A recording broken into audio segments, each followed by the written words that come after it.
Hello, good morning. It's Monday the 6th. I'm FX Blue and this is the market brief. So dear old Boris is in a bit of a quandary about this new COVID variant. The previous lockdown delays saw the government criticised for dithering and being slow to act. And concerns are growing that the Omicron variant could be more vaccine resistant than anything we've seen before. So the next couple of weeks could be critical as those science boffins gather the data that they need to make their recommendations.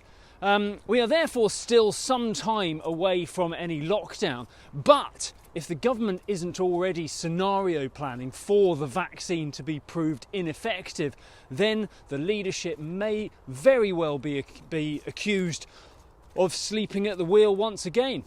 Ahead of that, though, the Bank of England's MPC also faces a tricky old time at their next meeting. Chief Economist Hugh Pill says that the burden of proof rests with those who want to leave rates unchanged. He voted for no change at last month's meeting, and he's been leaning towards a rate hike ever since. But with the Omicron uncertainty casting a shadow over proceedings, the outcome is a lot less certain right now. Our good old friend Brexit is still hanging around, a bit like that drunk friend at the party who's outstayed his welcome and won't take the hint that it's time to leave. But there are still fears that Article 16 of the Northern Ireland Protocol will be triggered in the next couple of weeks, as both sides remain some distance apart there. It looks pretty clear that the agreement was rushed through more to meet the timetable than to work with real life restrictions. But to be fair, at least they are still talking. In the market, sterling is coming off a down week. We saw a low of 131.95 against the dollar last week, and we kick off today from around 132.30. Over in the US, the market is still digesting the dreadful data from Non-Farm Friday. Market forecast was for 550,000 new jobs in November. The reality was 210,000 jobs were created. This meant a new winner in the sweepstake as Jeremy Raybould took the top step.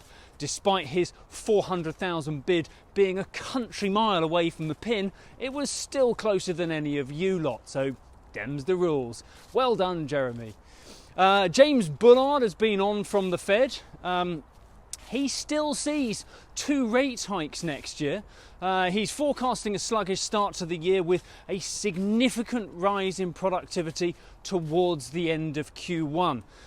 He's also confident that non-farm payroll data will be revised upwards when the December data is released, but that won't affect the results of the sweepstake, and we'll find out if his prediction is right when we go again in the first week of January.